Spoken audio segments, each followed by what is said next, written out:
দিদার গাড়িতে উঠে পড়েছি। আর এখানে এই যে আমার মা রিল্যাক্সে গাড়ি চালাচ্ছে, পিছনে মা বাবা দিদা বসে আছে। Hello friends, good morning. আশা করি তোমরা সকলে ভালো আছো, আর আমি তো খুব খুব খুব ভালো আছি। তার কারণ আজকে তো আমি বেড়াতে যাচ্ছি। আর বেড়াতে কোথায় যাচ্ছি? সেই নবদ্বীপ মাসির বাড়ি। আর আজকে আমরা যেখানে যাচ্ছি সেটা মাসিদের নিজের বাড়ি, ফ্ল্যাটে এবার যাব না। তা সেই কারণে আরো বেশি মজা হচ্ছে, কারণ অনেক দিন বাদে মাসির বাড়িতে যাব। তা সকালবেলা উঠে তো সমস্ত কাজবাজ সেরে নিয়েছি, স্নানও হয়ে গেছে। মাথায় শুধু জল দিইনি একটাই কারণে, মাথায় জল দিলে মানে এই সকালবেলা আমার ঠান্ডা লেগে যাবে আর চুলটা শুকাবে না, আরো কষ্ট হবে। তা এখন চা বানিয়ে নিয়ে চলে এসেছি, চাটা খাবো, তারপর ফুল রেডি হব, রেডি হয়ে তারপর বেরোবো। তা চলো দেখতে থাকো। আর আমরা বেরোবার জন্য পুরোপুরি রেডি হয়ে গেছি, একদম দেখতেই পাচ্ছ। আর কি বলবো, ইচ্ছা ছিল 10টায় বেরোবো, সেখানে 11:30 বেজে গেছে। মানে কেন বেজে গেছে আর কি, এই যে সুস্মিতার জন্য, আমার জন্য সাজুগুজু আর হয় না। আর সাজুগুজুতে লেট হয়নি, একজন এসেছিল তার সাথে কথা বলতে গিয়েই লেট। আর ওদিকে ছেলেও রেডি। কি ব্যাপার, তুই এরকম মুখটা বেজার করে বসে আছিস? বন্ধু বান্ধবের সাথে দেখা হবে না তাই? কি করবো, বন্ধু বান্ধবের সাথে দেখা করতে পারবে না, খেলাধুলা করতে পারবে না, গল্প গুজব করতে পারবে না, সেই জন্য ছেলের মুখটা বেজার হয়ে রয়েছে। তো যাই হোক, কিছু করার নেই। তা এদিকে সুস্মিতা একদম দেখতে পাচ্ছ ব্যাগটাগ নিয়ে পুরো রেডি। চলো আমরা এবার বেরোই। আর আমাদের এই যে মস্ত বড় ট্রলি, এটাকে আমাকেই টানতে হবে, বড় কষ্ট করবে। ট্রলি টানতে কষ্ট করবে? সব জায়গায় তো টেনে নেওয়া যায় না, কিছু কিছু সময় আছে, কিছু কিছু জায়গা আছে যেগুলোকে তুলতে হবে, জায়গাতে হবে। সেটাই তো কষ্ট। সেটা তুই করিস, তুই করিস, ঠিক আছে চল।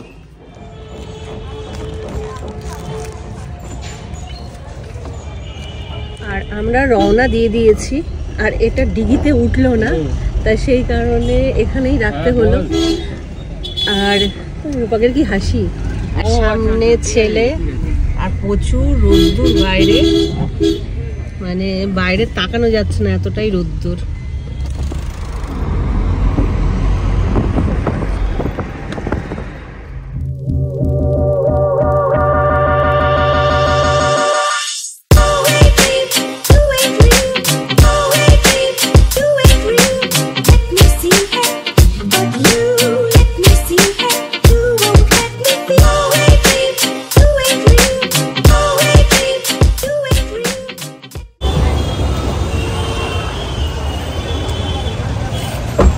আমরা অবশেষে চলে এলাম হাওড়া স্টেশনে। আর মনে হচ্ছে আমাদের অনেকক্ষণ ওয়েট করতে হবে, কারণ 2:30-তে ট্রেন আছে। তার আগের ট্রেনটা আমরা অলরেডি মিস করে গেছি, প্রায় ঘন্টাখানেক এখন আমাদের বসতে হবে। সুস্মিতা এগিয়ে যাচ্ছে, ছেলেও এগিয়ে যাচ্ছে। চলো আমিও এগিয়ে যাই, এরপরে ট্রেনের টিকিটটা আমাদের কাটতে হবে। আর প্ল্যাটফর্মে ঢুকে পড়েছি, আর এদিকে প্রচুর ভিড় টিকিট কাউন্টারে। রূপক গেছে টিকিট কাটতে, ওই যে বন্ধুরা তোমরা দেখতে পাচ্ছ হয়তো, আশা করি। কোথায় হারিয়ে গেল? ওই যে হোয়াইট শার্ট পরা, ওই যে। আর আমার আর ছেলের প্রচুর খিদে পেয়ে গেছে, তাই এই দোকানটায় দাঁড়িয়েছি। আমি বললাম দুটো পপকর্ন বা লেজ নিয়ে নাও।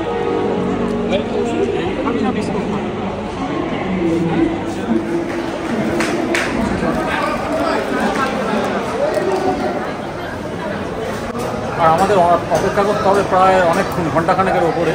তাই সুস্মিতা আর ছেলে টুকটাক মুখ চালিয়ে নিচ্ছে।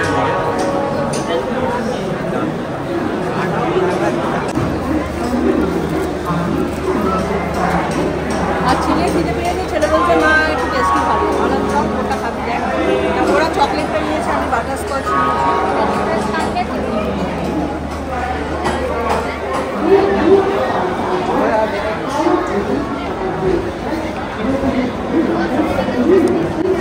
মারাত্মক ভিড়, জানি না উঠে বসার জায়গা পাবো কিনা।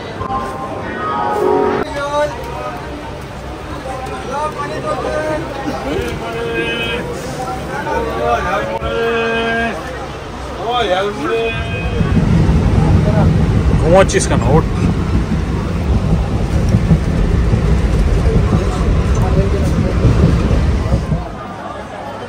আর আমরা অবশেষে নেমে পড়লাম সেই নবদ্বীপ ধাম স্টেশনে, দেখতেই পাচ্ছ।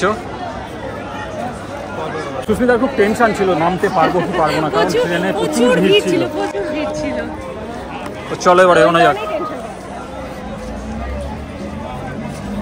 দিদা এসে গেছে গাড়ি নিয়ে, সুস্মিতা চলে গেছে, ছেলেও চলে গেছে।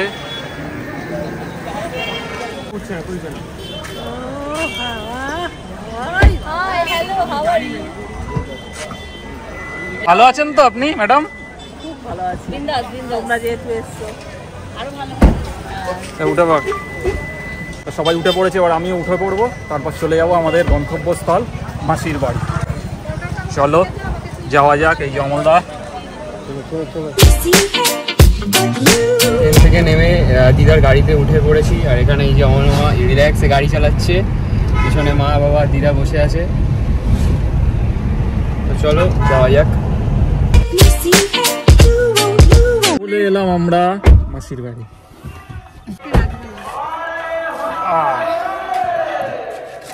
চলো কোন দিক দিয়ে বেরোবে?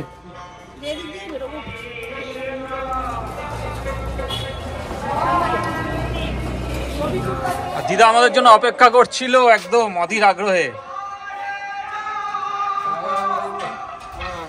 ব্যাগটা বার করে নে।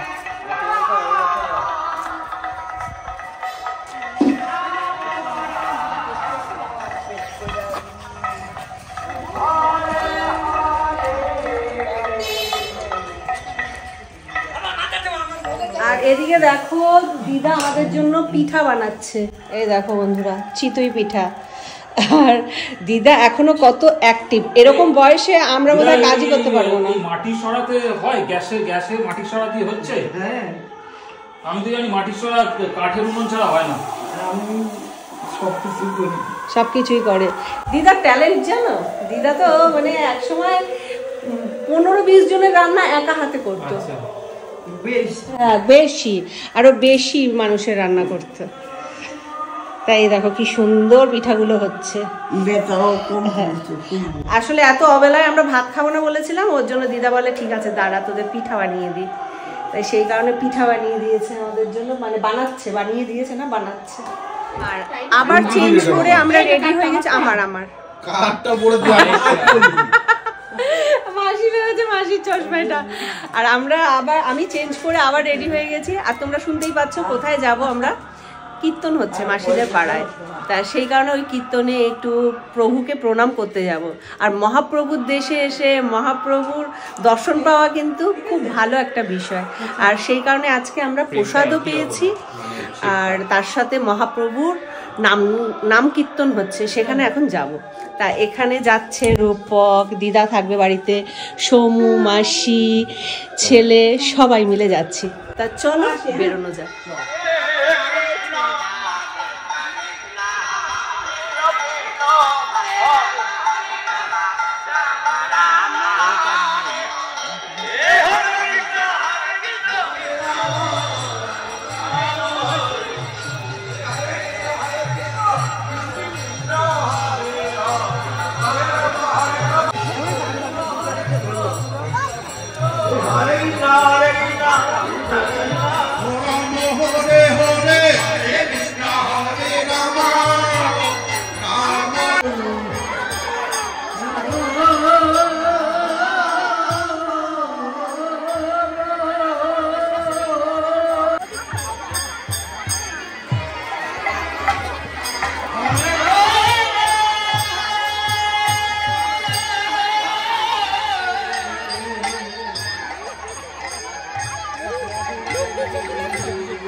রাতে খাওয়া দাওয়ার প্রস্তুতি চলছে। ওদিকে মাসি পনির ভাজা করছে, এদিকে দিদা বসে আছে সবাইকে খেতে দেওয়ার জন্য।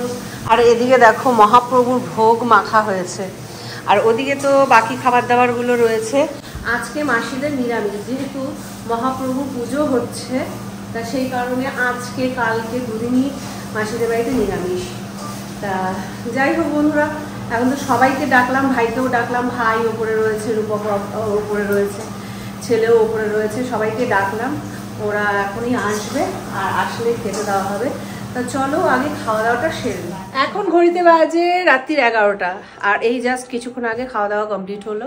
আর এখন খানিকক্ষণ বসে আড্ডা হবে, তারপর শুতে যাওয়া। হ্যাঁ হ্যাঁ একদমই তাই। তোমার বাড়িতে সবকিছু, হ্যাঁ সবকিছু টাইম মতন। এবার যাই হোক, আজকে যদিও একটু লেটই হয়ে গেছে, না হলে এত রাত্রি করে খাওয়া দাওয়া হয় না। তা আজকের ব্লগটা এখানেই শেষ করছি, দেখা হচ্ছে কালকে নেক্সট ব্লগে। আর আজকের ব্লগটা তোমাদের যদি ভালো লেগে থাকে অবশ্যই একটা লাইক কমেন্ট শেয়ার করে দিয়ে যাও। টাটা, শুভরাত্রি।